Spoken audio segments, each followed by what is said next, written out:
ಸ್ವಾಮಿ ಶಿಲುಬೆ ಮೇಲೆ ಸಾಯುವಾಗ 7 ಮಾತುಗಳನ್ನು ಆಡ, ಸಪ್ತ ನುಡಿಗಳು, 7 ನುಡಿಗಳು, 7 ನುಡಿಗಳು,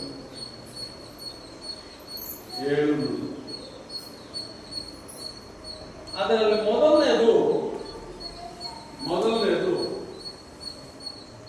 ಮೊದಲನೇದು ಲೂಕನ ಸುವಾರ್ತೆ 23ನೇ ಅಧ್ಯಾಯ 34ನೇ ವಚನ. ಆಗ ಯೇಸು, ತಂದೆಯೇ, ಅವರಿಗೆ ಕ್ಷಮಿಸು, ತಾವು ಏನು ಮಾಡುತ್ತೇವೆಂಬುದನ್ನು ಅರಿಯರು ಅಂದನು. ಏನನ್ನಿಸ್ತದೆ ಇದು ನೋಡುವಾಗ ನಿಮಗೆ? ಈ ಮಾತನ್ನ ನೀವು ಕೇಳಿಸಿಕೊಳ್ಳುವಾಗ ನೋಡಿ, ಯೇಸು ಸ್ವಾಮಿ ಶಿಲುಬೆ ಮೇಲಿದ್ದಾನೆ. ಗುರುವಾರ ರಾತ್ರಿ ಆತನನ್ನು ಹಿಡ್ಕೊಂಡು ಹೋಗ್ತಾರೆ. ಇಲ್ಲಿ ಯೇಸು ಸ್ವಾಮಿ ಅಲ್ಲಿ ಹೇಳ್ತಾ ಇದ್ದಾನೆ, ಇಬ್ರು ಕಳ್ಳರು ಆ ಕಡೆಗೆ ಹಾಕಿದ್ದಾರೆ. ಒಬ್ಬ ಕಳ್ಳ ಏನ್ ಹೇಳ್ತಾ ಇದ್ದಾನೆ, ನೀನು ದೇವರ, ಅಲ್ಲಿ ಬೈಬಲ್ ನಲ್ಲಿ ನೋಡ್ಬೇಕು ನೀವು, 23ರಲ್ಲಿ ಇದ್ದೀರಲ್ಲ, ಏನ್ ಹೇಳ್ತಾನೆ ನೋಡಿ ಅವನು, ಅರಸನಾಗಿದ್ದರೆ, ನೀನು ಯಹೂದ್ಯರ ಅರಸನಾಗಿದ್ದರೆ ನಿನ್ನನ್ನು ರಕ್ಷಿಸಿಕೋ ಓದು ಅಂದರು. ಇದಲ್ಲದೆ ಆತನ ಮೇಲ್ಗಡೆಯಲ್ಲಿ ಇವನು ಹಾಗಾದ್ರೆ ಕಳ್ಳ ಏನ್ ಹೇಳ್ತಾ ಇದ್ದಾನೆ? ಒಬ್ಬ ಕಳ್ಳ ಏನಪ್ಪ,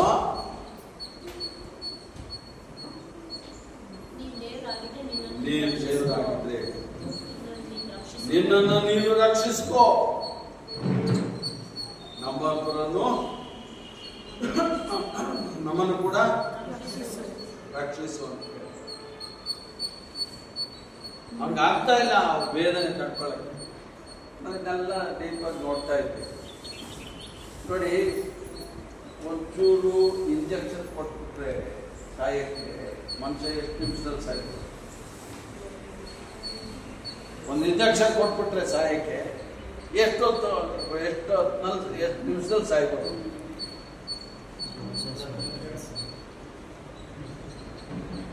ಅಂದಾಜಾಗಿ ಹೇಳ್ರಿ, ಒಂದು ವಿಷಯ ಕೊಟ್ಬಿಡ್ತೀರ, ಅಥವಾ ಹಾವು ಕಚ್ಚಿಬಿಡ್ತಪ್ಪ, ಕ್ರೂರವಾದಂತ ಏನೋ ಕಾಳಿಂಗ ಸರ್ಪ ಕಚ್ಚಿಬಿಡ್ತಪ್ಪ, ಎಷ್ಟೊತ್ತಾಗುತ್ತೆ ನಮ್ಮ ಸಾಯ?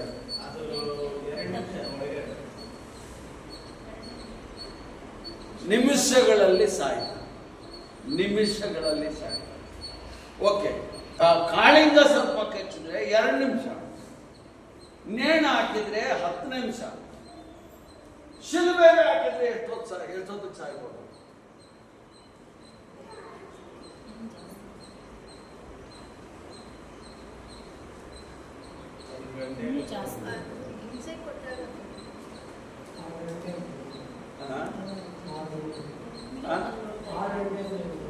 ಬೈಬಲ್ನಲ್ಲಿ 6 ಗಂಟೆ ಅಂತ ಇದೆ. ಬೈಬಲ್ನಲ್ಲಿ 6 ಗಂಟೆ ಒಡೆದು ಚಿತ್ರ ಹಿಂಸೆ ಕೊಟ್ಟು ಹಣ್ಣುಗಾಯಿ ನೀರ್ಗಾಯಿ ಮಾಡಿ ಅವನನ್ನು ಹಾಕಿದ್ರೆ ಅವರ ರೂಲ್ಸ್ ಇದು ಪ್ರಕಾರ ಏನೋ 6 ಅವರ್ಸ್ ಸಫರ್ ಮಾಡ್ಬೋದು. 6 ಅವರ್ಸ್ ಆದ್ಮೇಲೆ ಅವನು ಸಾಯ್ತಾನೆ. ಅಕಸ್ಮಾತ್ 6 ಅವರ್ ಒಳಗೆ ಸಾಯಲಿಲ್ಲ ಅಂದ್ರೆ ಅವಾಗ ಅವನು ಸಾಯಿಸ್ತಾನೆ.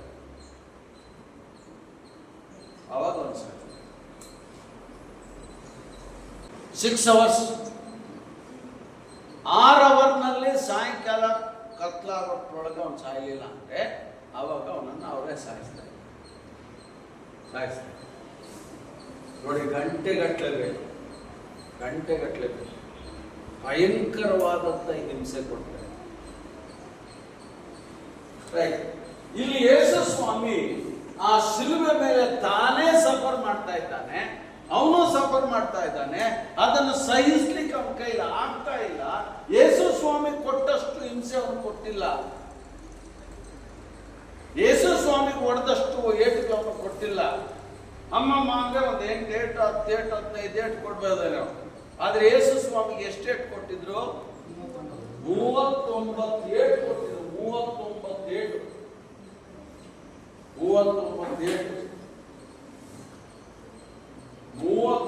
ಏಟು ಕೊಟ್ಟಿದ್ದಾರೆ. ಇದನ್ನ ಆ ಚಡಿ ಇದೆಲ್ಲ, ಚಡಿ ಕೊರಡೆ, ಆ ಕೊರಡೆನ ನೀವು ಗೂಗಲ್ಗೆ ಹೋಗಿ ರೋಮನ್ ಕೊರಡೆ ನೀವು ನೋಡ್ಬೇಕು, ಕಣ್ಣಾರೆ ನೋಡ್ಬೇಕು. ಅವಾಗಲೇ ಇವೆಲ್ಲ ಅರ್ಥ ಆಗೋದು. ಸುಮ್ಮನೆ ಕೇಳಿಸ್ಕೊಂಡ್ರೆ ಅರ್ಥ ಆಗಲ್ಲ. ನಾವು ಹೇಳಿದ್ರೆ ಏನೋ ಹೇಳ್ತಾರೆ ಅಂತ ಅರ್ಥ ಅನಿಸ್ತದೆ. ಆ ಕೊರಡೆನ ನೀವು ಹೋಗಿ ಹುಡುಕ್ಬೇಕು. ರೋಮನ್ ಅವರು ಕೊರಡೆಗಳನ್ನ ಇಟ್ಕೊಳ್ತಾ ಇದ್ರು. ಆ ಕೊರಡೆಗಳು ಎಂಥ ಕೊರಡೆ ಅನ್ನೋದನ್ನ ನೀವು ಕಣ್ಣಲ್ಲಿ ನೋಡ್ಕೊಂಡು ಅರ್ಥ ಮಾಡ್ಕೊಳ್ಬೇಕು. ಆ ಕೊರಡೆಯಿಂದ 48 ಹೊಡೆಯಕ್ಕೆ ಇಷ್ಟಪಡ್ಲಿಲ್ಲ ಅವರು, 39ಕ್ಕೆ ನಿಲ್ಲಿಸ್ತಾರೆ. ಆ ಕೊರಡೆ ವಿಚಿತ್ರವಾದಂತ ಕೊರಡೆ. ಅದರ ಮಧ್ಯದಲ್ಲಿ ಮೂಳೆಗಳನ್ನ ಸೇರಿಸ್ತಾ ಇದ್ರು. ಅವನಿಗೆ ಹಿಂಗ್ ಹೊಡೆದಾಗ ಅದನ್ನು ಸುತ್ತಕೊಂಡಾಗ ಎಳಿತಿದ್ರು. ನಾನು ಆಮೇಲೆ ಕಳಿಸ್ಲಿಲ್ಲ, ನಾನು ಬೆಳಿಗ್ಗೆ ನೋಡಿದ್ದನ್ನ ನಿಮಗೆ ಕಳಿಸ್ತೇನೆ. ಅದರಲ್ಲಿ ಕೂಡ ಕೆಲವು ನಾನು ಆರಿಸ್ಕೊಂಡು ಅವರು ಆ ಸೇವಕರೊಬ್ಬರು ಅದನ್ನೆಲ್ಲ ತೋರಿಸಿದ. ಅವನ ಈ ಮಾಂಸಗಳು ಎಳೆದದ್ದು ಮುದ್ದೆ ಆಗ್ಬಿಟ್ಟಿದೆ, ಶರೀರ ಮುದ್ದೆ. 39 ಸಾರಿ ಒಡೆದು ಈ ಎಳೆದಾಗ ಪ್ರತಿ ಸಾರಿಗೆ ಮಾಂಸ ಕಿತ್ಕೊಂಡು ಬಂದಾಗ ಆ ಶರೀರ ಮಾಂಸದ ಮುದ್ದೆ ಆದಂಗೆ ಆಗ್ಬಿಟ್ಟಿದೆ.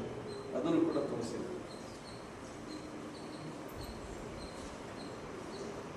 ಏನಾಗಿದೆ ಇವಾಗ?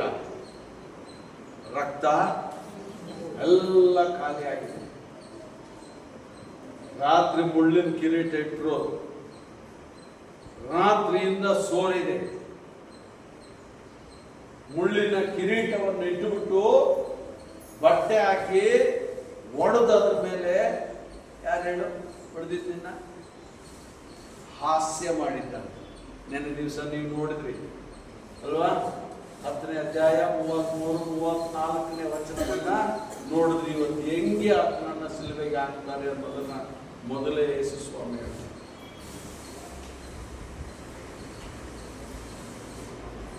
ಇಲ್ಲಿ ಯೇಸು ಸ್ವಾಮಿ ಇಷ್ಟು ಚಿತ್ರ ಹಿಂಸೆ ಕೊಟ್ಟು ಆತನನ್ನ ಒಡೆದು ಒಡೆದು ಒಡೆದು ಒಡೆದು ಆ ಶಿಲುಬೆ ಮೇಲೆ ಹಾಕಿದ್ರೆ ಯೇಸು ಸ್ವಾಮಿ ಮಾಡ್ತಾ ಇರೋ ಕೆಲಸ ಏನು? ದೇವರೇ, ಇವ್ರನ್ನ ಕ್ಷಮಿಸ್ಬಿಡಪ್ಪ, ಇವ್ರನ್ನ ಕ್ಷಮಿಸ್ಬಿಡಪ್ಪ. ಶಿಲುಬೆ ಜಾತಿ ಅಲ್ಲ, ಶಿಲುಬೆ ಒಂದು ಧರ್ಮ ಅಲ್ಲ, ಶಿಲುಬೆ ಅದು ಕ್ಷಮಾಪಣೆಯ ಗುರುತು, ಕ್ಷಮಾಪಣೆಯ ಒಂದು ಗುರುತದು. ಯಾರನ್ನ ಕ್ಷಮಿಸಿದ? ತನಗೆ ಯಾರು ದ್ರೋಹ ಮಾಡಿದ್ರು, ತನಗೆ ಯಾರು ಹೊಡೆದ್ರು, ತನಗೆ ಯಾರು ಬೈದ್ರು, ತನಗೆ ಯಾರು ಹಿಂಸೆ ಕೊಟ್ಟರು, ತನ್ನನ್ನು ಯಾರು ಹೀನಾಯವಾಗಿ ಕಂಡು ಥೂ ಛೀ ಅಂದ್ರು, ಅವರನ್ನಷ್ಟೇ ಅಲ್ಲ, ಅವರನ್ನಷ್ಟೇ ಅಲ್ಲ. ಇನ್ನೊಬ್ಬ ಕಳ್ಳ ಪಕ್ಕದಲ್ಲಿ ಅವನು ಗೊತ್ತಾಯ್ತು. ಅವನು ಹೇಳ್ತಾನೆ ಏನಂತ? ನೀನು ಬರಬೇಕಾದ ಕ್ರಿಸ್ತನನ್ನು ನೋಡಿ, ಅಕ್ಸೆಪ್ಟ್ ಮಾಡ್ತಾ ಇದ್ದಾನೆ. ಯೇಸು ಕ್ರಿಸ್ತನ ವ್ಯಕ್ತಿತ್ವ ಇವನ್ಗೆ ಅರ್ಥ ಆಗೋಯ್ತು. ಆ ಭಯಂಕರವಾದಂತ ನಡುನೆತ್ತಿಯಿಂದ ಗಾಲಿನವರೆಗೂ ಆ ಯೇಸು ಸ್ವಾಮಿ ಹೊಡೆದಿರುವಂತ ಆ ಘೋರವಾದಂತ ಆ ಗಾಯಗಳನ್ನ, ರಕ್ತ ನೋಡಿ, ಈ ರಕ್ತ ಅವರು ಹೊಡೆದಾಗ, ರಕ್ತ ಚಿಮ್ಮಿದಾಗ ಆ ರಕ್ತ ಏನಾಗಿದೆ? ಹರಿದು ಕಣ್ಣೊಳಗೆಲ್ಲ ಕಟ್ಟಾಕಿದ್ದಾರೆ. ಮುಳ್ಳಿಟ್ಟು ಹೊಡೆದಿದ್ದಾರೆ. ಆ ಕಣ್ಣಲ್ಲಿ ಏನಾಗಿದೆ? ಬಾಯಲ್ಲಿ, ಕಣ್ಣಲ್ಲಿ ಈಗ ಅನ್ನುವಾಗ ಏನಾಗಿದೆ? ಶಕೆ ಬಂದ್ರೆ ಏನಾಗ್ತದೆ? ಕಣ್ಣಲ್ಲಿ ಹೋಗಲ್ಲ. ಹಂಗೆ ಯೇಸುಸ್ವಾಮಿ ತಲೆಯಿಂದ ಅರ್ಧ ರಕ್ತ ಎಲ್ಲಿವರೆಗೂ ಹೋಗಿದೆ? ಕಣ್ಣಲ್ಲಿ. ಆ ಕಣ್ಣಲ್ಲಿ ರಕ್ತ ಹೋದ ಒರೆಸ್ಕೊಳ್ಳೋಕ್ಕೂ ಕೂಡ ಕೈ ಕಟ್ಟಾಕಿದ್ದಾರೆ. ಆ ರಕ್ತ ಹೋದ ಕಣ್ಣು ಮುಚ್ಕೊಂಡಾಗ ಹಾಸ್ಯ ಮಾಡ್ತಾ ಇದ್ದಾರೆ. ಎಲ್ಲಿ ಹೇಳೋ? ಯಾರು ಹೊಡೆದಿದ್ದು ಹೇಳು ನಿನ್ನ? ವಿಚಿತ್ರ ಚಿತ್ರ. ಭಯಂಕರವಾಗಿ ಯೇಸು ಸ್ವಾಮಿಯನ್ನ ಸಾಯಿಸಿದ್ದಾರೆ. ಯಾಕೆ ಯೇಸು ಸ್ವಾಮಿಗೆ ಇಂಥ ಘೋರ ಹಿಂಸೆ?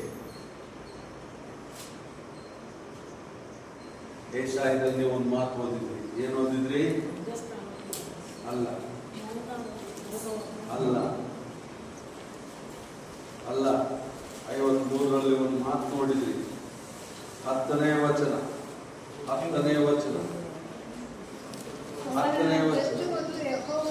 ಅವನನ್ನ ಜಜ್ಜುವುದು ಯೆಹೋವನ ಸಂಕಲ್ಪವಾಗಿತ್ತು.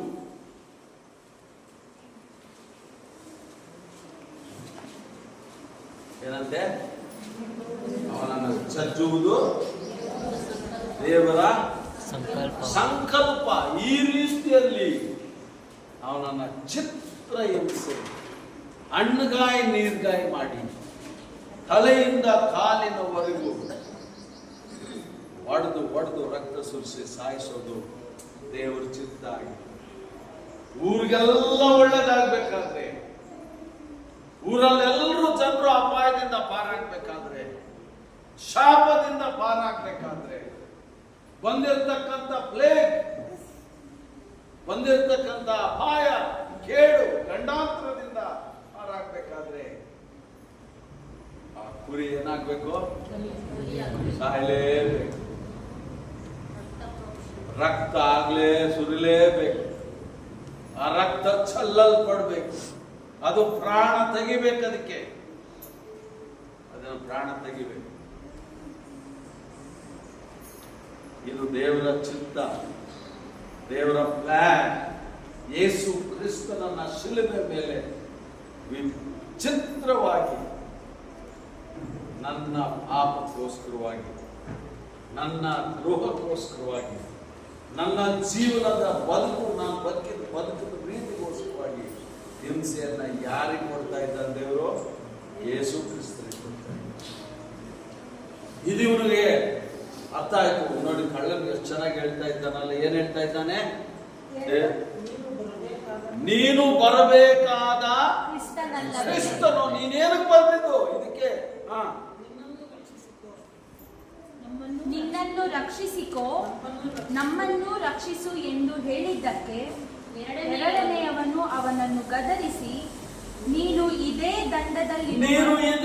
ದಂಡನೆಯಲ್ಲಿ ಇರುವಾಗಲೂ ದೇವರಿಗೆ ಹೆದರಲ್ವ ನೀನು? ಅಪ್ಪ, ನಮಗೆ ಈ ಶಿಲುಬೆಗೆ ಸಿಕ್ಕಿರೋದ್ರ ಫಲ ಏನು? ಏನಕ್ಕೋಸ್ಕರ? ನಾವು ಮಾಡಿದ ಬದುಕಿದೆಯಲ್ಲ, ಕಳ್ಳ ಅಂತಾನೆ ಅವನನ್ನು ಹಾಕಿರೋದಲ್ಲಿ. ಏನೇನ್ ದರೋಡೆಕೋರ್ತನ ಮಾಡಿದ್ನೋ, ಏನೇನ್ ಕಳ್ಳತನ ಮಾಡಿದ್ನೋ, ಯಾವ್ಯಾವ ಸಂಸಾರಗಳಲ್ಲಿ ಗೋಳಾಟವನ್ನ ತಂದಿದ್ನೋ, ಎಷ್ಟು ಜನ ಕಣ್ಣೀರಾಕಂಗ್ ಮಾಡಿದ್ನೋ, ಅದರ ಫಲ ಹೋಗಿರೋದು. ಅದಕ್ಕೆ ಇವಾಗ ಹೇಳ್ತಾನೆ, ಏನಯ್ಯ, ನಾವು ಬದುಕಂಗೈತೆ, ನಮ್ಮ ಬದುಕಿಗೆ ತಕ್ಕಂಗೆ ನಮಗೆ ಶಿಕ್ಷೆ ಕೊಟ್ಟಿದ್ದಾರೆ. ದಂಡನೆಯಲ್ಲಿರುವಾಗಲೂ ದೇವರಿಗೆ ಹೆದರುವುದಿಲ್ಲವೋ? ನಾವಂತೂ ನ್ಯಾಯವಾಗಿ ದಂಡನೆಯಲ್ಲಿದ್ದೇವೆ, ನಾವು ಮಾಡಿದ್ದಕ್ಕೆ ತಕ್ಕ ಪ್ರತಿಫಲವನ್ನು ಹೊಂದುತ್ತಾ ಇದ್ದೇವೆ. ಈತನಾದರೋ ಅಲ್ಲದ್ದೇನೂ ಮಾಡಲಿಲ್ಲ ಎಂದು ಹೇಳಿ. ನೋಡಿ, ಇವಂಗೆ ಗೊತ್ತಾಗಿದೆ, ಇವಂಗೆ ಸುವಾರ್ತೆ ಹೇಳ್ತಾ ಇದ್ದಾರೆ. ನೋಡ್ರಿ, ಕಳ್ಳನು ಇನ್ನೊಬ್ಬ ಕಳ್ಳನಿಗೆ ಸುವಾರ್ತೆಯನ್ನು ಸಾರ್ತಾ ಇದ್ದಾನೆ. ಈ ಮಹಾನುಭಾವನ ಕುರಿತು ಸಾಕ್ಷಿ ಹೇಳ್ತಾ ಇದ್ದಾನೆ. ಅದ್ನೇನು ಪಾಪ ಮಾಡಿಲ್ಲ, ಅದ್ನೇನು ತಪ್ಪು ಮಾಡಲಿಲ್ಲ, ನಮಗಾದ್ರೂ ನಮ್ಗೆ ಈ ಶಿಕ್ಷೆ ಕರೆಕ್ಟ್ ಆಗಿದೆ. ಆತನು ಪಾಪ ಮಾಡ್ತೇನೆ, ತಪ್ಪು ಮಾಡ್ತೇನೆ, ಅನ್ಯಾಯ ಮಾಡ್ತೇನೆ, ಇನ್ನು ನಾವು ಮಾಡಿದಂಥದ್ದು ಏನೂ ಮಾಡಿಲ್ಲ, ಆತನನ್ನ ಶಿಕ್ಷಿಸ್ತಾ ಇದ್ದಾನೆ.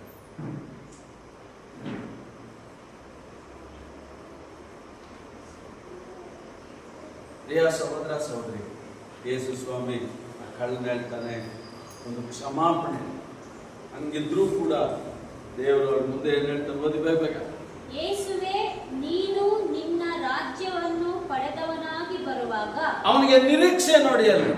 ಹಂಗಿದ್ಮೇಲೆ ಯೇಸು ಸ್ವಾಮಿ ಸತ್ತು ಹೂಳಲ್ಪಟ್ಟು ಆತನ 3ನೇ ದಿವಸದಲ್ಲಿ ಎದ್ದು ಬಂದು ಒಂದು ದಿವಸ ಆತನ ತಿರುಗಾ ಬರ್ತಾನೆ, ಆತನು ರಾಜ್ಯವನ್ನ ಪಡಿತಾನೆ. ಎಷ್ಟು ಮುಂದಕ್ಕೆ ಹೋಗ್ಬಿಟ್ಟಿದ್ದಾನಲ್ಲ ಇವನು ಕಳ್ಳ, ಎಷ್ಟು ಮುಂದಕ್ಕೆ ಹೋಗ್ಬಿಟ್ಟವನಲ್ಲ. ಈ ಸತ್ಯ ಅವನು ಮೊದಲೇ ಗೊತ್ತಾಗಿದ್ರೆ ಕಳ್ತನದ ಕೆಲಸಕ್ಕೆ ಹೋಗ್ತಾ ಇರ್ಲಿಲ್ವೇನೋ ಅಲ್ವಾ? ಕಳ್ತನದ ಕೆಲ್ಸಕ್ಕೆ ಹೋಗ್ತಾ ಇರ್ಲಿಲ್ವೇನೋ? ಶಿಲ್ಬೆನು ಸಿಗ್ತಾ ಇರ್ಲಿಲ್ವೇನೋ? ಎಲ್ಲಿ ಅವನು ಜ್ಞಾನೋದಯ ಆಧಾರ?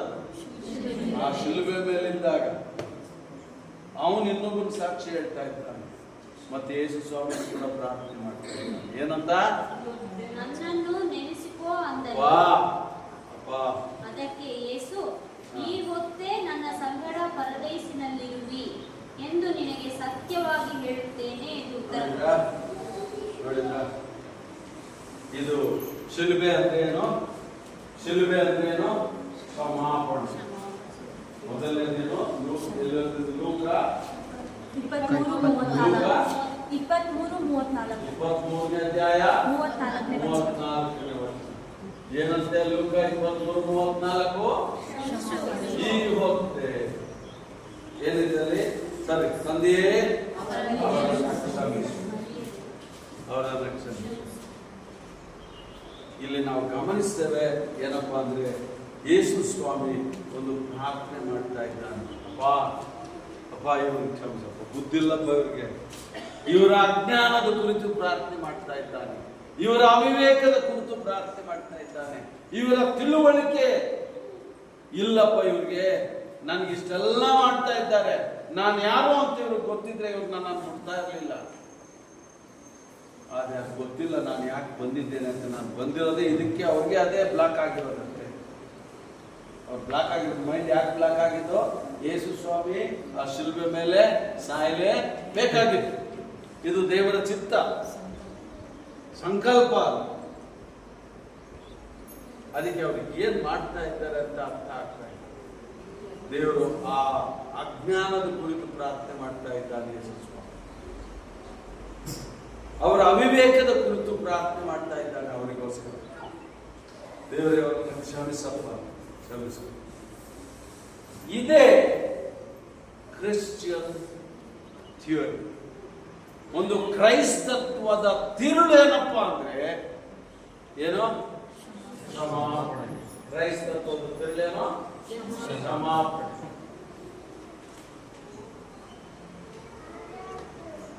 ಯೇಸು ಸ್ವಾಮಿ ಅದನ್ನೇ ಶಿಲುಬೆ ಮೇಲೆ ಮಾಡ್ತಾ ಇರೋದಪ್ಪ, ಇವರನ್ನ ಕ್ಷಮಿಸು. ಅನ್ಯಾಯ ಆಗ್ತದೆ, ದ್ರೋಹ ಆಗ್ತದೆ, ಮೋಸ ಆಗ್ತದೆ, ವಂಚನೆ ಮಾಡ್ತಾರೆ, ನಮಗೆ ಕೇಡು ಮಾಡ್ತಾರೆ, ನಮ್ಗೆ ಆಪತ್ತು ಮಾಡ್ತಾರೆ, ನಮಗೆ ಕೆಡುಕು ಮಾಡ್ತಾರೆ. ಆದ್ರೆ ಯೇಸು ಸ್ವಾಮಿಯನ್ನ ನಂಬಿದಂತ ನಾನು ನೀವು ಮಾಡಬೇಕಾದ ಕೆಲಸ ಇದೆ ಏನೋ? ಕ್ಷಮಿಸಬೇಕು. ಗ್ರಹಾಮ್ ಸ್ಟೈನ್ ಹೆಂಡತಿ ಆಕೆ ಹೇಳಿದ್ದೇನೋ? ಕ್ಷಮಿಸ್ಬಿಡಿ, ಅವರು ಕ್ಷಮಿಸ್ಬಿಡಿ. ಆದ್ರೂ ಕಾನೂನು ಜೈಲಿಗೆ ಹಾಕಿ ಸಿಕ್ಕಾಕೊಂಡ್ರಲ್ಲ, ಅದಕ್ಕೆ ಜೈಲಿಗೆ ಹಾಕಿದ್ರು. ಈಗ ಒಬ್ಬೊಬ್ಬರನ್ನೇ ಬಿಡ್ತಾ ಇದ್ದಾರೆ. ಆದ್ರೆ ಆಕೆ ಎಕ್ಸರ್ಸೈಸ್ ಮಾಡಿದ್ರು. ಗ್ರಹಾಮ್ ಸ್ಟೈನ್ ಹೆಂಡತಿ ಈ ವಾಕ್ಯನ ತನ್ನ ಜೀವನದಲ್ಲಿ ಎಕ್ಸರ್ಸೈಸ್ ಮಾಡಿ, ಪ್ರಾಕ್ಟೀಸ್ ಮಾಡಿ. ಪ್ರವೀಣ್ ಪಗಡಾಲ ಹೆಂಡತಿ ಈ ವಾಕ್ಯನ ತನ್ನ ಜೀವನದಲ್ಲಿ ಎಕ್ಸರ್ಸೈಸ್ ಮಾಡಿ. ಪ್ರಿಯ ಸಹೋದರ ಸಹೋದರಿ, ನಾವು ಕ್ಷಮಿಸಬೇಕು. ಅಲ್ಲಿಯೇ ಅವರನ್ನು ಕ್ಷಮಿಸಬೇಕು. ಅವ್ರು ಏನ್ ಮಾಡ್ತಾರೆ ಅವ್ರಿಗೆ ಗೊತ್ತಿಲ್ಲ. ಅದೇ ಶಿಲ್ಬೆ. ಶಿಲ್ಬೆ ಅಂದ್ರೆ ಏನ್ ಹೇಳಿ? ಕ್ರಿಶ್ಚಿಯನ್ದಲ್ಲ, ಕ್ರೈಸ್ತತ್ವದ ತಿರುಳು, ಗುರುತು ಅದಷ್ಟೇ. ಇದೇನದು? ಗುರುತು. ಏನು ಕ್ರೈಸ್ತತ್ವ? ಕ್ಷಮಿಸುವುದು ಕ್ರೈಸ್ತತ್ವ. ದ್ರೋಹ ಮಾಡಿದವರಿಗೆ ಪ್ರತಿಯಾಗಿ ದ್ರೋಹ ಮಾಡಬಾರ್ದು. ಅನ್ಯಾಯ ಮಾಡಿದವರಿಗೆ ಪ್ರತಿಯಾಗಿ ಅನ್ಯಾಯ ಮಾಡಬಾರ್ದು. ಹಲ್ಲಿಗೆ ಹಲ್ಲು,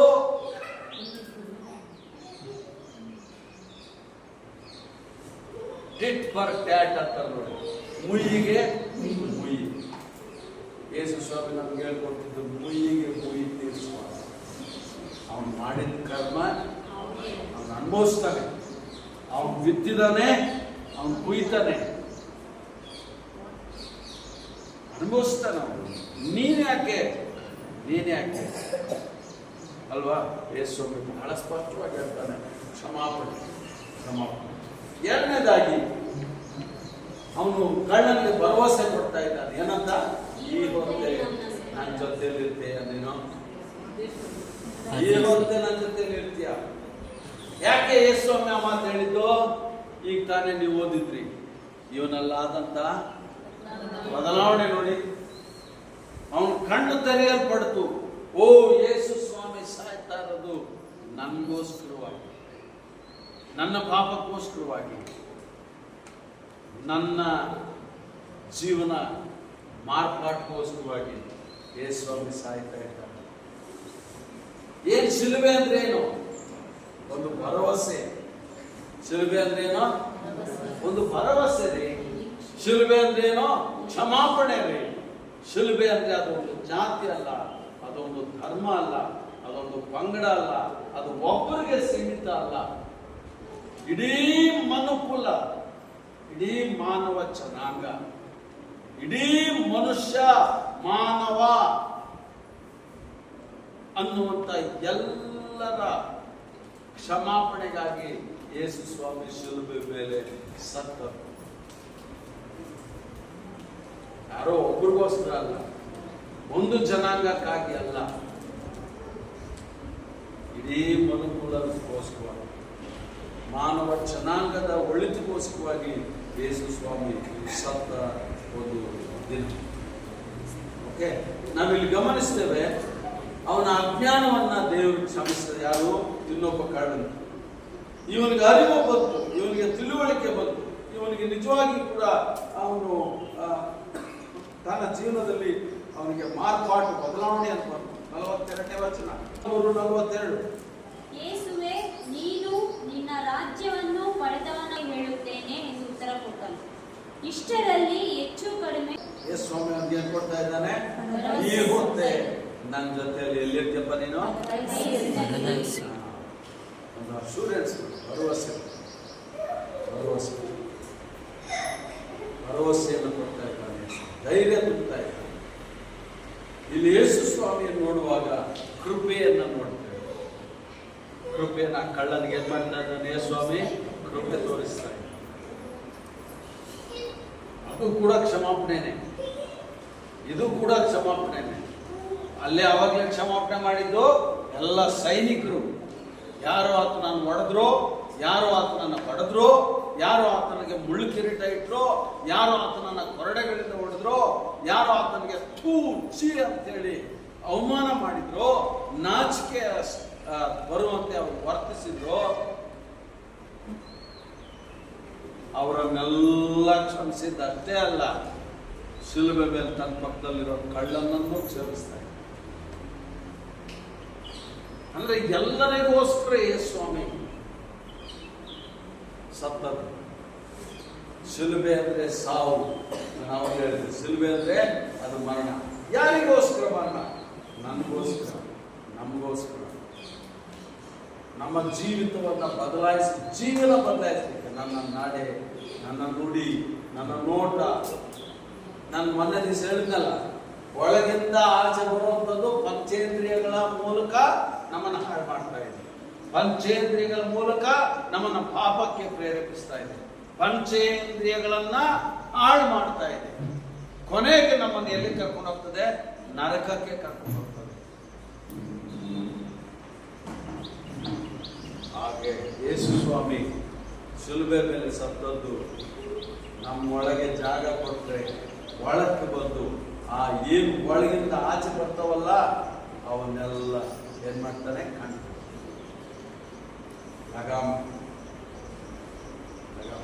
ಅದಕ್ಕೆ ಸ್ವಾಮಿ ಶಿಲುಬೆ ಮೇಲೆ ಬಂದು ರೈಟ್.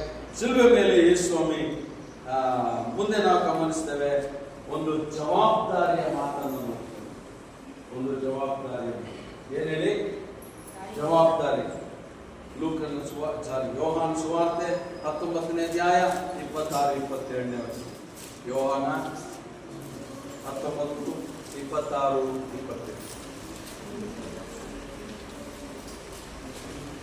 134 page number.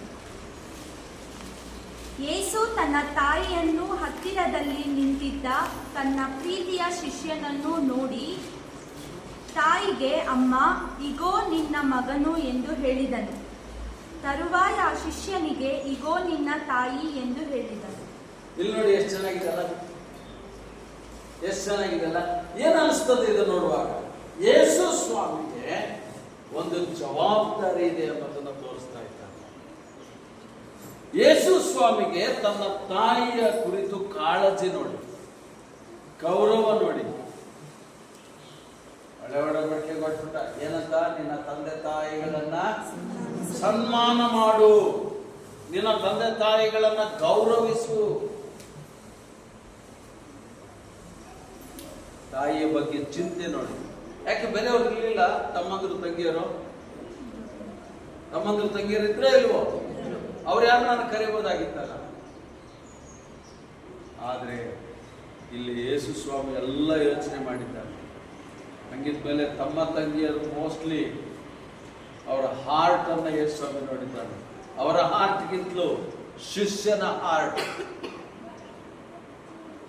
ತಾಯಿಯ ಜವಾಬ್ದಾರಿ ವಹಿಸ್ಕೊಳ್ತಾ ಇದ್ದಾನೆ. ತಾಯಿಯ ಮುಂದಿನ ಭವಿಷ್ಯದ ಕುರಿತಾಗಿ ಯೋಚನೆ ಮಾಡ್ತಾ ಇದ್ದಾನೆ. ತನ್ನ ಜವಾಬ್ದಾರಿ, ತಂದೆ ತಾಯಿಗಳನ್ನ ನಾವು ನೋಡ್ಕೊಳ್ಬೇಕಾದ ನಮ್ಮ ಕರ್ತವ್ಯ ಮತ್ತು ಒಂದು ಮಾದರಿ ಆಗಬೇಕು. ಯೇಸು ಸ್ವಾಮಿಯನ್ನ ನಂಬಿದಂತ ನಮ್ಮ ಬದುಕಿನಲ್ಲಿ ನಮಗೊಂದು ಕರ್ತವ್ಯ, ಇದು ಜವಾಬ್ದಾರಿ. ತಂದೆ ತಾಯಿಗಳನ್ನ ಗೌರವಿಸುವುದು, ತಂದೆ ತಾಯಿಗಳ ಬಗ್ಗೆ ಚಿಂತೆ ಮಾಡುವುದು, ತಂದೆ ತಾಯಿಗಳ ಬಗ್ಗೆ ಆಲೋಚನೆ ಮಾಡುವಂಥದ್ದು, ತಂದೆ ತಾಯಿಗಳ ಬಗ್ಗೆ ಕಾಳಜಿ ವಹಿಸ್ತಕ್ಕಂಥದ್ದು ಶಿಷ್ಯರಲ್ಲಿ ಇರಬೇಕು ಅನ್ನೋದು ಗುರುತದು.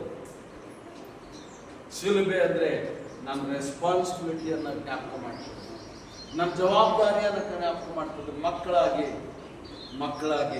ನಮ್ಮ ಕರ್ತವ್ಯನ ಜ್ಞಾಪಕ ಮಾಡ್ತದೆ.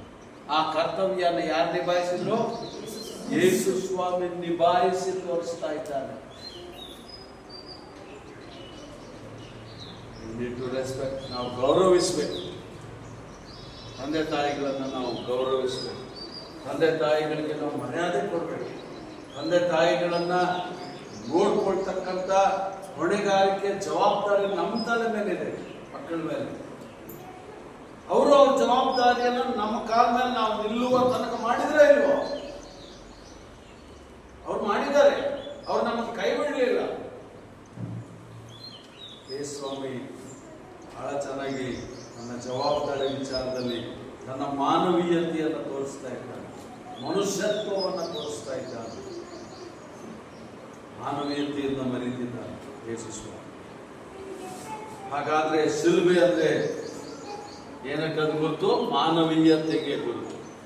ಶಿಲುಬೆ ಅಂದ್ರೆ ಜವಾಬ್ದಾರಿಗೆ ಗುರುತು. ಶಿಲುಬೆ ಅಂದ್ರೆ ಒಬ್ಬ ಆಧ್ಯಾತ್ಮಿಕವಾಗಿ ದೇವರನ್ನ, ಯೇಸು ಸ್ವಾಮಿಯನ್ನ ನಂಬಿದ್ದೇನೆ, ನಾನು ದೇವರ ಮಗನು ಮಗಳು ಅಂತ ಯಾರಾದ್ರೂ ಹೇಳುವಂತವ್ರಿಗೆ ಒಂದು ಜವಾಬ್ದಾರಿಯನ್ನ ಆಧ್ಯಾತ್ಮಿಕ ವ್ಯಕ್ತಿಗಳು ನಡ್ಕೊಳ್ಬೇಕಾದಂತ ಆ ಜವಾಬ್ದಾರಿಯ ಗುರುತೆ ಶಿಲುಬೆ. ಸುಮ್ಮನೆ ಅಲ್ಲ ಶಿಲುಬೆ ನಮ್ಗೇನು ಅನ್ಸ್ತದೆ? ಅಲ್ಲಿ ಹಾಕ್ಬಿಟ್ಟಿದ್ದೇವೆ. ಅಲ್ಲಿ ಹಾಕ್ದಾಗ ಎಲ್ಲ ಜ್ಞಾಪಕ ನಾವು ಅನ್ಕೊಳ್ಳೋದಂದ್ರೆ ಎಲ್ಲಾದ್ರೂ ಮೇಲೆ ಹಾಕ್ತಾರೆ, ಶಿಲ್ಪೆ ಮೇಲೆ ಹಾಕ್ತಾರೆ. ಕೆಲವರು ಇಲ್ಲ ಹಾಕೊಳ್ತಾರೆ, ಕೆಲವರು ಹಚ್ಚು ಹಾಕ್ಸ್ಕೋತಾರೆ, ಏನೆಲ್ಲ ಸರ್ಕಸಿಗೆ ಮಾಡ್ತಾರೆ. ನಮ್ಮ ಜೀವನದ ಕುರಿತಾಗಿ ಎಚ್ಚರಿಕೆಯನ್ನು ಕೊಡ್ತಾರೆ. ನಮ್ಮ ಮಾನವೀಯ ಮೌಲ್ಯಗಳನ್ನು ನಾವು ಮರಿಬಾರದು ಅನ್ನೋದನ್ನ ಅದು ಜ್ಞಾಪಕ ಮಾಡ್ತೇವೆ. ನಮ್ಮ ಕರ್ತವ್ಯ, ನಮ್ಮ ಜವಾಬ್ದಾರಿಯನ್ನ ನಾವು ನಿಭಾಯಿಸಬೇಕು ಅನ್ನೋದನ್ನ ನೆನಪು ಮಾಡ್ತದೆ. ನಮಗೆ ತಂದೆ ತಾಯಿಗಳ ಕುರಿತಾಗಿ ನಾವು ನಡ್ಕೊಳ್ಬೇಕಾದ ರೀತಿ ನೀತಿಗಳ ಗುರುತು ಅದನ್ನು ನಮಗೆ ನೆನಪು ಮಾಡ್ತದೆ. ಯೇಸು ಸ್ವಾಮಿ ಅದನ್ನು ಮಾಡಿದಾಗ ಅಂತಹ ಸ್ಥಿತಿಯಲ್ಲಿ ಇದ್ರೂ ಕೂಡ ಯೋಹಾನ ಸುವಾರ್ತೆ 19ನೇ ಅಧ್ಯಾಯ 28-29 ವರ್ಷದಲ್ಲಿ ಹೇಳ್ತಾನೆ, ನನಗೆ ನೀರಡಿಕೆ. ಅದ್ಭುತ ಏನ್ ಗೊತ್ತಾ? ಆ ನೀರಡಿಕೆ ಆದಾಗ ಅವ್ರೇನ್ ಮಾಡ್ತಾರೆ? ಹುಳಿ ರಸವನ್ನ ಕೊಡ್ತಾರೆ. ಒಬ್ಬ ಮನುಷ್ಯ ಆ ರೀತಿಯಲ್ಲಿ ನೋವಿನಲ್ಲಿದ್ದಾಗ, ಸಂಕಷ್ಟದಲ್ಲಿದ್ದಾಗ, ಯಾತನೆಯನ್ನು ಅನುಭವಿಸುವಾಗ ಆ ಹುಳಿ ಏನನ್ನ ತಿಂದ್ರೆ ಏನಾಗ್ತದೆ?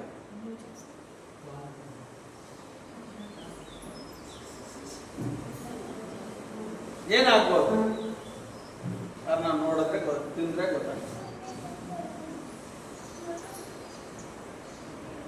ಸ್ವಲ್ಪ ಮನುಷ್ಯನಿಗೆ ಮತ್ತು ಬಂದಂಗೆ ಆಗ್ಬೋದು.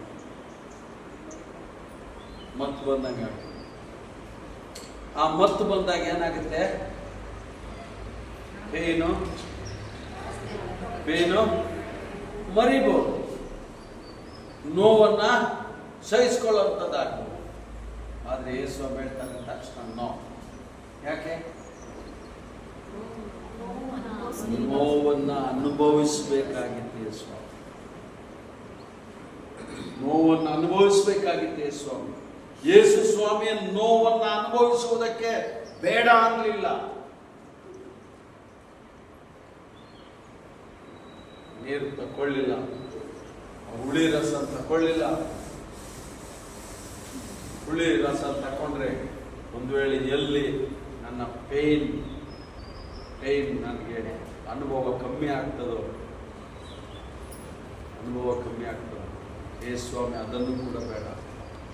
ಆ ಸ್ಥಿತಿಯಲ್ಲಿ ಅಂತ ವೀಕ್ ಆಗ್ಬಿಟ್ಟಿದ್ದಾನೆ.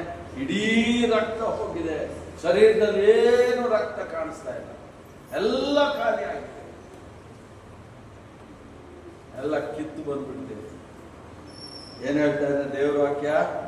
ಈ ಎಲುಬುಗಳೆಲ್ಲ ಉತ್ತರೆ ಹೆಂಗೆ ಗೆರೆ ಕಾಣಿಸ್ತದಲ್ಲ, ಹಂಗೆ ಆತನ ಎಲುಬುಗಳೆಲ್ಲ ಕಾಣಿಸ್ತಾ ಇದೆ, ಪೂರ್ತಿ ಮೂಳೆಗಳೆಲ್ಲ ಕಾಣಿಸ್ತಾ ಇದ್ದಂತೆ. ಅಂದ್ರೆ ಎಲ್ಲ ಕಿತ್ತು ಬಂದ್ಬಿಟ್ಟಿದೆ, ಮಾಂಸ ಅಷ್ಟು ಹೊಡೆದ್ಬಿಟ್ಟಿದ್ದಾರೆ, ಅಷ್ಟು ಚಿತ್ರ 60 kg ಇತ್ತಂತೆ ಆ ಕಡ್ಡಿ. ಯಾವ ಕಡ್ಡಿ? ಇದೊಂದೇ 60 kg. ಇದು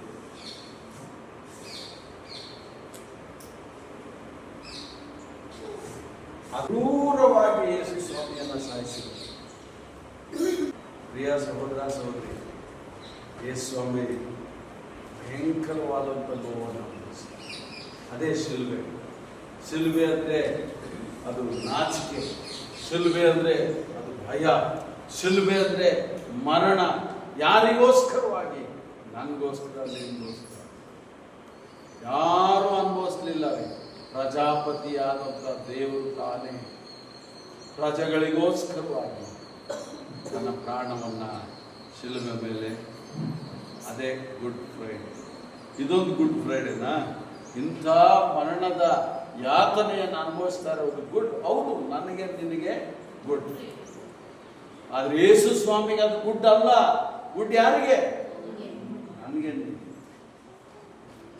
ಆತನ ಆ ರೀತಿಯಲ್ಲಿ ಆ ಕುರಿಯನ್ನು ಬಲಿ ಆಗದೆ ಹೋಗಿದ್ರೆ, ಆ ರಕ್ತ ಸುರಿಸಲ್ಪಡದೆ ಹೋದ್ರೆ ಹೇಗೆ ವಿಮೋಚನೆ ಇಲ್ವೋ, ಹೇಗೆ ರಕ್ಷಣೆ ಇಲ್ವೋ, ಹೇಗೆ ಪಾಪ ಪರಿಹಾರ ಇಲ್ವೋ, ಯೇಸು ಸ್ವಾಮಿ ಸಾಯದೆ ಹೋಗಿದ್ರೆ ನಮಗೆ ರಕ್ಷಣೆ, ಪಾಪ ಪರಿಹಾರ, ನಮಗೆ ನಿತ್ಯ ಜೀವ. ಯೇಸು ಸ್ವಾಮಿ ಭಯಂಕರವಾದಂಥ ನೋವನ್ನು, ಎಲ್ಲಿವರೆಗೆ ನೋವು ಅಂದ್ರೆ ಒಂದು ನೀವು ಅರ್ಥ ಮಾಡ್ಕೊಡ್ರಿ. ಕೀರ್ತನೆ 22 ಮೊದಲನೇ ವಚನ ನೋಡಿ, ಎಷ್ಟು ಮಟ್ಟಿಗೆ ನೋವಿತ್ತು ಅಂತ ನೋಡ್ರಿ. ಅದು ಕೀರ್ತನೆ 22. ನನ್ನ ದೇವರೇ ಯಾಕೆ ನನ್ನನ್ನು ಕೈಬಿಟ್ಟಿದ್ದೀ? ಈ ಮಾತು ಹೇಳುವಾಗ ಏನ್ ಅನ್ಸ್ಬೋದು ಯೋಚನೆ ಮಾಡಿ. ಎಷ್ಟು ಜನಕ್ಕೆ ಒಳ್ಳೇದು ಮಾಡಿದ್ದಾನೆ, ಸತ್ತವ್ರು ನೆನೆಸಿದ್ದಾನೆ, ಕುರುಡ್ರ ಕಣ್ಣು ಕೊಟ್ಟಿದ್ದಾನೆ, ಕುಷ್ಠರೋಗದವ್ರನ್ನ ವಾಸ ಮಾಡಿದ್ದಾನೆ, ರಕ್ತ ಕುಸುಮ ರೋಗದವ್ರನ್ನ ವಾಸ ಮಾಡಿದ್ದಾನೆ ಅಲ್ವಾ, ಪಾರ್ಶ್ವವಾಯು ರೋಗಿಗಳನ್ನ ವಾಸ ಮಾಡಿದ್ದಾನೆ. ಏನು ಮಾಡಲಿಲ್ಲ ಯೇಸು ಸ್ವಾಮಿ ಹೇಳಿ, ಒಳ್ಳೇದು ಮಾಡ್ತಾ ಬಂದ. ಆದ್ರೆ ಇವಾಗ ಶಿಲುಬೆ ಮೇಲೆ ಆತನ ಅನುಭವಿಸ್ತಾ ಇರುವಂತ ನೋವು, ಆತನ ಕೈ ತಡೆಯಲಿಕ್ಕಾಗದೆ, ಸಹಿಸ್ಕೊಳ್ಳಿಕ್ಕಾಗದೆ ಏನಂತ ಕೂಗ್ತಾ ಇದ್ದಾನೆ? ಅಪ್ಪ, ನನ್ನನ್ನು ಯಾಕಪ್ಪ ಕೈ ಬಿಟ್ಬಿಟ್ಟೆ? ನನ್ನನ್ನು ಯಾಕೆ ಕೈ ಬಿಟ್ಬಿಟ್ಟೆ? ಇಂಥ ನೋವಿರ್ಬೇಕಲ್ಲ. ಥಿಂಕ್ ಮಾಡಿ, ಯೋಚನೆ ಮಾಡಿ. ನಮ್ಮನ್ನು ಯಾರಾದ್ರೂ ಕೈ ಬಿಟ್ಬಿಟ್ಟು ಆ ಪರಿಸ್ಥಿತಿ ಯೋಚನೆ ಮಾಡಬೇಕು. ಎಂಥ ಹೀನಾಯವಾದ ಯೇಸು ಸ್ವಾಮಿ ಬಾಧೆ. ಒಂದು ಈ ಮಾತು ಏನಂದ್ರೆ, ಬಿಟ್ಟು ಕೊಡಲ್ಪಟ್ಟಾಗ ಅಥವಾ ಆತನನ್ನು ತೊರೆದು ಬಿಟ್ಟಾಗ, ಆತನನ್ನ ಪೂರ್ತಿಯಾಗಿ ಇಂತಹ ಪರಿಸ್ಥಿತಿಯಲ್ಲಿ ಕೈ ಬಿಡಲ್ಪಟ್ಟಾಗ ಆ ಬಾಧೆ ತಡೀಲಿಕ್ಕಾಗದೆ ಆತನ ಕೂಗ್ತಾ ಇರುವಂತ ಮಾತು. ನಾವು ಇದರಲ್ಲೂ ಕೂಡ ಮಾರ್ಕನ ಸುವಾರ್ತೆ 15-34 ಕೂಡ ನೋಡ್ತೇವೆ. ಇದೆಲ್ಲ ನೀವು ಗಮನಿಸ್ರಿ. ಒಂದೊಂದು ಮಾತಿನ ಹಿಂದೆ ಪ್ರತಿಯೊಂದು ಶಾಸ್ತ್ರದಲ್ಲಿ ಮೊದಲೇ ಬರ್ತಿತ್ತು. ಹಿಂಗೇ ಸಾಯ್ತಾರೆ, ಹಿಂಗೇ ಸಾಯ್ತಾರೆ, ಹಿಂಗೇ ಸಾಯ್ಬೇಕು. ಅದನ್ನೇ ನೀವು ಯೆಶಾಯ 53 ಓದಿದ್ರಿ. ಮೊದಲೇ ಬರೆಯಲ್ಪಟ್ಟಿತ್ತು. ಒಬ್ಬನು ಬರ್ತಾನೆ, ಯಜ್ಞದ ಕುರಿ ಬರ್ತಾನೆ, ಒಬ್ಬ ದೇವಕುಮಾರನ್ ಬರ್ತಾನೆ, ಒಬ್ಬ ಮನುಷ್ಯ ಕುಮಾರನ್ ಬರ್ತಾನೆ. ಆ ಮನುಷ್ಯ ಕುಮಾರನನ್ನ ಈ ರೀತಿಯಲ್ಲಿ ಮನುಕುಲದ ರಕ್ಷಣೆಗಾಗಿ, ಮಾನವ ಕುಲದ ರಕ್ಷಣೆಗಾಗಿ, ಮಾನವರ ಉದ್ಧಾರಕ್ಕಾಗಿ, ಮಾನವರ ಪಾಪ ಕ್ಷಮಾಪಣೆಗಾಗಿ, ಮಾನವರನ್ನ ಮತ್ತೆ ಪುನಃ ದೇವರ ಹತ್ರಕ್ಕೆ, ಮೋಕ್ಷಕ್ಕೆ, ವೈಕುಂಠಕ್ಕೆ, ಸ್ವರ್ಗಕ್ಕೆ ಸತ್ತ ಮೇಲೆ ಕರ್ಕೊಂಡು ಹೋಗೋದಕ್ಕೋಸ್ಕರ, ಸದಾಕಾಲ ಅವ್ರ ಹತ್ರ ಇಟ್ಕೊಳ್ಳೋಕ್ಕೋಸ್ಕರ ಅವನು ಸಾಯ್ತಾನೆ. ಅವನನ್ನ ಚಿತ್ರಹಿಂಸೆ ಕೊಟ್ಟು ಸಾಯಿಸ್ತಾರೆ. ಅದೇ ಶಿಲ್ಬೆ. ಇದು ಒಂದು ದಿವಸ, 1 ಗಂಟೆ 2 ಗಂಟೆಯಲ್ಲಿ ನಾವು ಮುಗಿಸೋಕ್ಕಾಗಲ್ಲ. ಬೇಕಾದಷ್ಟು ನೀವು ಬೇಕಾದ್ರೆ 6 ತಿಂಗಳು ಬೇಕಾದ್ರೆ ನಾನು ಒಂದೊಂದು ತಾಸು ತಗೊಂಡು ಇದನ್ನು ವರ್ಣಿಸ್ಲಿಕ್ಕಾಗಲ್ಲ. ಒಂದು ಶಿಲ್ಬೆ ಇದನ್ನು ವಿವರಿಸ್ಲಿಕ್ಕಾಗಲ್ಲ. ಈ ಬಾಧೆ, ಶಿಲ್ಬೆ ಅಂದ್ರೆ ಅದು ಬಾಧೆ ಅಂತ, ಶಿಲ್ಬೆ ಅಂದ್ರೆ ನೋವು ಅಂತ, ಶಿಲ್ಬೆ ಅಂದ್ರೆ ಕಷ್ಟ ಅಂತ, ಶಿಲ್ಬೆ ಅಂದ್ರೆ ನಿರಾಕರಣೆ ಅಂತ, ತ್ಯಾಗ, ಸ್ಯಾಕ್ರಿಫೈಸ್. ಶಿಲ್ಬೆ ಅಂದ್ರೆ ಏನು? Sacrifice. It's not A religion. ಅದು ಧರ್ಮ ಅಲ್ಲ, ಅದು ಜಾತಿ ಅಲ್ಲ, ಅದು ಸ್ಯಾಕ್ರಿಫೈಸ್, ತ್ಯಾಗ.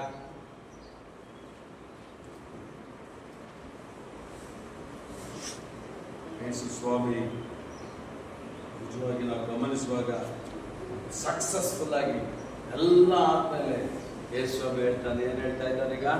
ಏನ್ ಹೇಳ್ತಾ ಇದ್ದಾನೆ? ದಿನೇಶ್, ಮುಗೀತು ಕತೆ. ಏನ್ ಮುಗೀತು? ಬಂದಿದ್ದ ಕೆಲಸ ಏನಕ್ಕೆ ನಾನು ಬಂದಿದ್ದು? ಆ ಶಿಲ್ಬೆ ಮೇಲೆ ಸಾಯಿ ದೇವರು ನನಗೆ ಕೊಟ್ಟ ಕೆಲಸವನ್ನ ಪೂರೈಸುವುದೇ ನನ್ನ. ಈಗ ಹೇಳ್ತಾನೆ, ದೇವರು ನನಗೆ ಕೊಟ್ಟ ಕೆಲಸನ ನಾನೇನ್ ಮಾಡಿದ್ದೇನೆ? ಪೂರೈಸಿದ್ದೇನೆ. ಫಿನಿಶ್, ಮುಗಿಸಿದ್ದೇನೆ ನಾನು ನನ್ನ ಕೆಲಸ. ಯೋಹಾನ ಸುವಾರ್ತೆ 17ನೇ ಅಧ್ಯಾಯ 4ನೇ ವಚನ. ಯೋಹಾನ ಸುವಾರ್ತೆ 17ನೇ ಅಧ್ಯಾಯ 4ನೇ.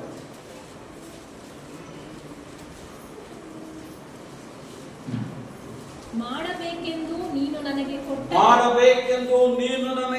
ಕೊಟ್ಟ ಕೆಲಸವನ್ನ ನಾನು ನೆರವೇರಿಸಿ ನಿನ್ನನ್ನು ಭೂಲೋಕದಲ್ಲಿ ಮಹಿಮೆ ಪಡಿಸಿದ್ದೆನು. ನಿನ್ನನ್ನು ಭೂಲೋಕದಲ್ಲಿ ಮಹಿಮೆ ಪಡಿಸಿದ್ದೇನೆ. 4ನೇ ಅಧ್ಯಾಯ 34ನೇ ವಚನ.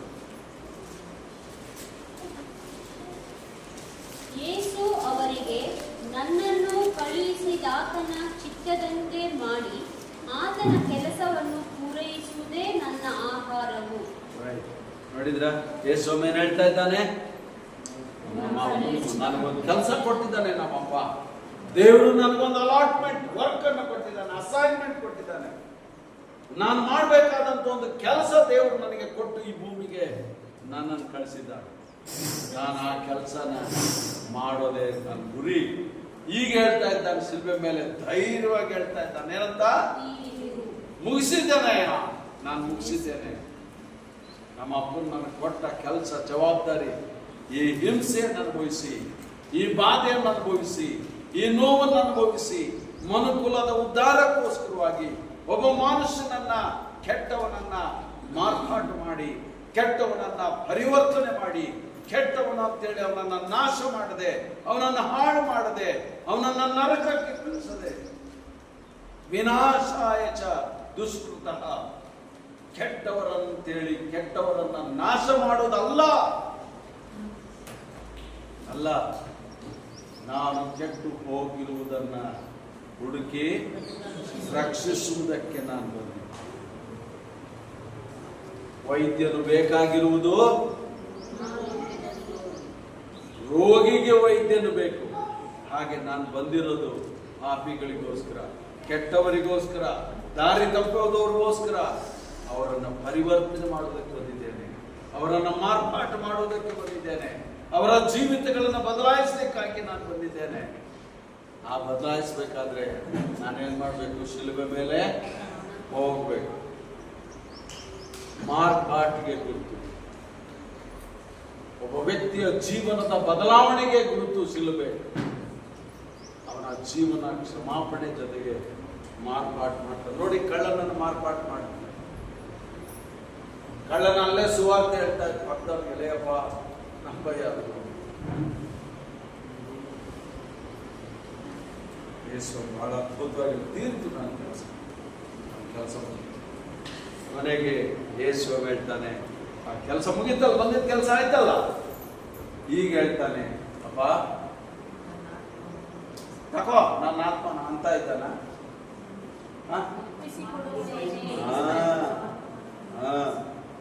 ದೇವರು ಕೂಡ ಇದನ್ನ ತೆಗಿಲಿಲ್ಲ, ಪ್ರಾಣನ. ಜನರ ಕೈಲೂ ಇದನ್ನ ಪ್ರಾಣ ತೆಗಿಯಕ್ಕಾಗಿಲ್ಲ. ಆಕ್ಚುಲಿ ಅವಾಗ ನಾನು ಹೇಳಿದ ಪ್ರಕಾರ ನಿನ್ನೆ ಗುರುವಾರ ರಾತ್ರಿ ಒಡೆದು ಅಲ್ಲಿಂದ ರಕ್ತ ಹರಿದಿರೋದು ಇಷ್ಟೊತ್ತಿಗೆ ಏನಾಗ್ಬೇಕಾಗಿತ್ತು? ಸತ್ತೋಗ್ಬಿಡ್ಬೇಕಾಗಿತ್ತು. ಸತ್ತೋಗ್, ಯಾಕೆ? ರಕ್ತ ಪೂರ್ತಿ ಹರಿದೋಗಿದೆ, ಮೈಯಲ್ಲಿ ಏನು ರಕ್ತನೇ ಇಲ್ಲ. ಈಗ ನೀವು ಸೈಂಟಿಫಿಕ್ ಆಗಿ ಹೇಳಿದ ಪ್ರಕಾರ ಆತನು ತಲೆ ಚಕ್ಕರ್ ಬರ್ಬೋದು, ಸುಸ್ತಾಗ್ಬೋದು, ನೀರಡಿಕೆ ಆಗ್ಬೋದು, ದಾಹ ಆಗ್ಬೋದು, ಏನೇನೋ ಆಗ್ತಾ ಇದೆ. ನಿಶಕ್ತಿ ಆಗೋಗ್ಬಿಟ್ಟಿದ್ದಾನೆ. ಆ ಹೊರಲಿಕ್ಕೂ ಆಗ್ತಾ ಇಲ್ಲ. ಅಂತ ಹೀನಾಯ ಸ್ಥಿತಿ, ರಕ್ತ ಎಲ್ಲ ಹರಿದೋಗ್ಬಿಟ್ಟಿದೆ. ಅಂಥದ್ದು ಯೇಸು ಸ್ವಾಮಿ ಗುರುವಾರ ರಾತ್ರಿಯಿಂದ ರಕ್ತ ಹರಿದದೆ. ಮಧ್ಯಾಹ್ನ 12 ಗಂಟೆವರೆಗೂ ರಕ್ತ. ನೀವು ಚುಚ್ಚಿದಾಗ ಏನ್ ಬಂತಂತೆ?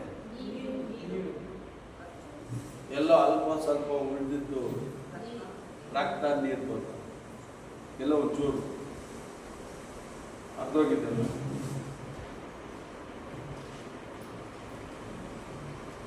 ಹೀಗೆ ಸ್ವಾಮಿ ಏನ್ ಹೇಳ್ದ? ನಾನು ಸತ್ತು 3ನೇ ದಿವಸದಲ್ಲಿ ಉರುಳಲ್ಪಟ್ಟು ಮತ್ತೆ ನಾನು ಎದ್ದು ಬರ್ತೇನೆ ಅಲ್ವಾ? ನನ್ನನ್ನು ಯಾರು ಕೊಲ್ಲಿಕ್ಕಾಗಲ್ಲ, ಯಾರು ಕೊಲ್ಲಿಕ್ಕ, ದೇವ್ರನ್ನ ಯಾರು ಸಹಿಸಕ್ಕಾಗಲ್ಲ. ಅದಕ್ಕೆ ದೇವರು ಏನ್ ಮಾಡ್ತಾ ಇದ್ದಾರೆ? ಯೇಸು ಸ್ವಾಮಿ ಕೊನೆಗೆ ತನ್ನ ಪ್ರಾಣವನ್ನ ತಾನೇ ಒಪ್ಪಿಸ್ತಾ ಇದ್ದಾನೆ. ಪದ ಬಹಳ ಅದ್ಭುತ. ಕೀರ್ತನೆ 31ನೇ ಅಧ್ಯಾಯ, ಕೀರ್ತನೆ 31ನೇ ಅಧ್ಯಾಯ 5ನೇ ವಚನ.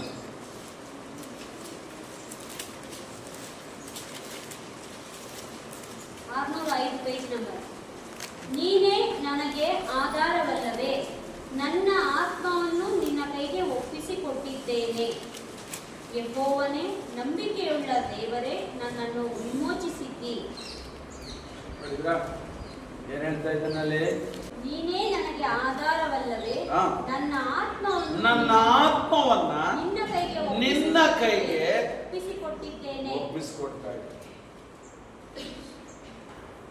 ದೇವ್ರು ಯೇಸು ಸ್ವಾಮಿಯಾಗಿ, ಯೇಸು ಸ್ವಾಮಿ ತಾನೇ ಸ್ವತಃ ತನ್ನ ಪ್ರಾಣವನ್ನ ಬಿಟ್ಟಿದ್ದೇ ಹೊರತು ಯಾರು ಸಾಯಿಸಕ್ಕಾಗಲ್ಲ. ದೇವ್ರನ್ನ ಯಾರು ಸಾಯಿಸಕ್ಕೆ ಸಾಧ್ಯ ಇಲ್ಲ. ಅಷ್ಟು ಕಠೋರವಾದಂತ ಹಿಂಸೆ ಕೊಟ್ಟಿದ್ರು. ಯೋಹಾನ ಸುವಾರ್ತೆ 10ನೇ ಅಧ್ಯಾಯ 15ನೇ ವಚನ. ನನ್ನ ಪ್ರಾಣವನ್ನು ಯಾರು ನನ್ನಿಂದ ತೆಗೆಯಲಾರರು. ಅದಕ್ಕೆ ಅವ್ರ ಕೈಲಿ ಆಗ್ಲಿಲ್ಲ. ಪ್ರಯತ್ನ ಮಾಡಿದ್ರು, ಸಾಯಿಸ್ಬೇಕು ಅಂತ ಏನೆಲ್ಲ ಪ್ರಯತ್ನ ಮಾಡಿದ್ರು. ಸೈತಾನು ಕೂಡ ಏನೆಲ್ಲ ತಿಪ್ಪರ್ಲಾಗ ಹೊಡೆದ, ಸಾಯಿಸ್ಬಿಡ್ತೀನಿ ನಿನ್ನ ಅಂತ. ಅವನ್ ತಿಂದ್ರಲ್ಲ ತಾಕತ್ತು. ಹುಟ್ಟು ಸಾವು ಯಾರ ಕೈಲಿದೆ? ದೇವ್ರ ಕೈಲಿದೆ, ಯೇಸು ಸ್ವಾಮಿ ಕೈಯಲ್ಲಿದೆ. ಒಬ್ಬನ್ ಸಾಯಿಸಕ್ಕೂ ಬಲ್ಲ, ಒಬ್ಬನ್ ಬದುಕ್ಸಕ್ಕೂ ಬಲ್ಲ. ಸೈತಾನ್ ಕೈಲಿಲ್ಲ, ಹುಟ್ಟು ಸಾವು ಅವನ ಕೈಲಿಲ್ಲ. ಇಲ್ಲಿ ಸೈನಿಕರ ಕೈಯಲ್ಲಿಲ್ಲ, ರೋಮ್ ಸರ್ಕಾರದ ಕೈಯಲ್ಲಿಲ್ಲ, ಅದು ಯೇಸು ಸ್ವಾಮಿ ಕೈಯಲ್ಲೇ ಇರೋದು. ಅದಕ್ಕೆ ಯೇಸು ಸ್ವಾಮಿ ಹೇಳ್ತಾನೆ, ನನ್ನನ್ನು ಯಾರು ಕೂಡ, ನನ್ನ ಪ್ರಾಣವನ್ನು ಯಾರು ನನ್ನಿಂದ ತೆಗಿಲಿಕ್ಕೆ ನನ್ನಷ್ಟಕ್ಕೆ ನಾನೇ ಅದನ್ನು ಕೊಡುತ್ತೇನೆ. ಇಲ್ಲ, ಅದೇ ತಾನೇ ಮಾಡ್ತಾ ಇರೋದು ತಂದೆ. ನನ್ನ ಆತ್ಮವನ್ನು ನಾನು ನಿನ್ನ ಅದನ್ನು ಕೊಡುವುದಕ್ಕೆ ನನಗೆ ಅಧಿಕಾರ ಅದನ್ನ ಕೊಡುವುದಕ್ಕೆ ನನಗೆ ಅಧಿಕಾರ ಇದೆ. ಅದನ್ನು ತಿರುಗಿ ಪಡೆದುಕೊಳ್ಳುವುದಕ್ಕೆ ನನಗೆ ಅಧಿಕಾರ ಅದನ್ನ ತಿರುಗಿ ಪಡ್ಕೊಳ್ಳುವುದಕ್ಕೆ ನನಗೆ ಅಧಿಕಾರ ಇದೆ. ಈ ಅಪ್ಪಣೆ ಭಾನುವಾರದವರೆಗೂ ಕಾರ್ಯ. ಈ ವಾಕ್ಯ ಏನ್ ಮಾಡ್ತಾನೆ? ಇವತ್ತು ಕೊಡ್ತಾ ಇದ್ದಾನೆ. ಆತನಷ್ಟಿಗೆ ಆತನೇ ಕೊಡ್ತಾ ಇದ್ದಾನೆ. ಯಾರು ತಂದೆ ನನ್ನ ಆತ್ಮನ ನಾನು ನಿನ್ನ ಕೈಗೆ ಒಪ್ಪಿಸಿಕೊಡ್ತೇನೆ ಅಂತ ಕೂಡಲೇ ಏನಾಯ್ತು? ಮಹಾತ್ಮನಿಂದ ಕೂಗ್ತಾನೆ, ಬಿಟ್ಕೊಡ್ತಾ ಇದ್ದೀನಪ್ಪ, ಅಪ್ಪ ನಾನು ಹ್ಯಾಂಡ್ ಓವರ್ ಮಾಡ್ತಾ ಇದ್ದೀನಿ ನಿನ್ನ ಕೈಲಿ ನನ್ನ ಪ್ರಾಣವನ್ನ, ನಾನೀಗ ಉಸಿರು ನಿಲ್ಲಿಸ್ತಾ ಇದ್ದೀನಿ. ನನಗೂ ಈ ಲೋಕಕ್ಕೂ ಸಂಬಂಧ ತೀರ್ತು. ಇನ್ನು ನನಗೆ ಯಾವ ಸಂಬಂಧ ಇಲ್ಲ ಈ ಲೋಕದೊಟ್ಟಿಗೆ. ಈ ಲೋಕಕ್ಕೆ ನನಗೆ ಸಂಬಂಧ ಇಲ್ಲ. ಫಿನಿಶ್ಡ್, ಖತಮ್, ಖೇಲ್ ಖತಮ್, ನಾಟಕ ಬಂದ್. ನನಗೂ ಈ ಪ್ರಪಂಚಕ್ಕೆ ಯಾವ ಸಂಬಂಧ ಇಲ್ಲ. ನಾನು ಎಲ್ಲಿಂದ ಬಂದೋ ಅಲ್ಲಿಗೆ ನಾನು ತಿರುಗಿ ವಾಪಸ್. ಇದನ್ನು ಹೇಳಿದ ಮೇಲೆ ಪ್ರಾಣ ಬಿಟ್ಟು. ಯಾವಾಗ ಬಿಟ್ಟಿದ್ದು? ಒಪ್ಪಿಸಿಕೊಟ್ಟ ಮೇಲೆ. ಒಪ್ಪಿಸಿಕೊಟ್ಟ ಮೇಲೆ ಪ್ರಾಣ ಬಿಟ್ಟಿದ್ದು. ಪ್ರಾಣ ಬಿಟ್ಟನು, ಪ್ರಾಣ ತೆಗೆದ್ರು ಅಲ್ಲ, ಪ್ರಾಣ ಬಿಟ್ಟ. ಒಪ್ಪಿಸಿಕೊಟ್ಟ. ಯಾವನಿಗೂ ತಾಕತ್ತಿಲ್ಲ ಸ್ವಾಮಿ ಸಾಯಿಸಕ್ಕೆ.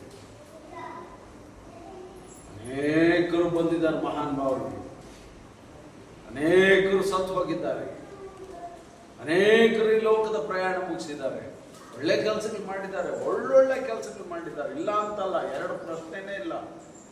ಮಹಾನ್ ಭಾವರು ಅನಿಸ್ಕೊಂಡಿದ್ದಾರೆ, ತಪ್ಪೇ ಇಲ್ಲ. ಅದ್ಭುತಗಳನ್ನು ಮಾಡಿದ್ದಾರೆ, ತಪ್ಪೇ ಇಲ್ಲ. ಈ ಕೆಲಸ ಯಾರು? ಈ ಕೆಲಸ ಯಾರು? ಇನ್ನೇ ಶಿಲುಬೆ ಒಂದು ಜವಾಬ್ದಾರಿ. ಶಿಲುಬೆ ನನ್ನ ಕೆಲಸ ಮುಗಿಸಿದ ಸಂಕೇತ, ಜಯ. ಶಿಲುಬೆ ಅಂದ್ರೇನು? ವಿಕ್ಟ್ರಿ, ಜಯ, ಸಕ್ಸಸ್. ಪ್ರಿಯ ಸಹೋದರ ಸಹೋದರಿ, ನಿಜವಾಗಿ ಕೂಡ ಶಿಲುಬೆ ಧ್ಯಾನ ಬಹಳ ಇಂಪಾರ್ಟೆಂಟ್, ಬಹಳ ಇಂಪಾರ್ಟೆಂಟ್. ನಿಜವಾಗಿ ಶಿಲುಬೆ ಬಗ್ಗೆ ನಾವು ತಿಳ್ಕೋಬೇಕು. ಶಿಲುಬೆ ಅಂದ್ರೆ ಇದು ಕ್ರೈಸ್ತರ ಅಪ್ಪಂದಲ್ಲ. ಇದು ಶಿಲುಬೆ ಯಾರ್ದಲ್ಲ? ಕ್ರೈಸ್ತರವರ ಅಪ್ಪಂದಲ್ಲ. ಇದು ಎಲ್ಲರದು, ಪ್ರಪಂಚದ್ದು. ಮಾನವ, ಮನುಷ್ಯ ಅಂತ ಯಾರು ಹೇಳ್ಕೊಳ್ತಾನೆ ಅವಂದದು. ಅದೊಂದು ಜಾತಿ ಅಲ್ಲ, ಅದೊಂದು ಧರ್ಮ ಅಲ್ಲ, ಅದೊಂದು ಪಂಗಡ ಅಲ್ಲ, ಅದೊಂದು ಕುಲ ಅಲ್ಲ, ಅದೊಂದು ಗೋತ್ರ ಅಲ್ಲ. ಅದು ಕ್ಷಮಾಪಣೆ, ಅದು ಜವಾಬ್ದಾರಿ, ಅದು ನಿರೀಕ್ಷೆ, ಅದು ಭರವಸೆ.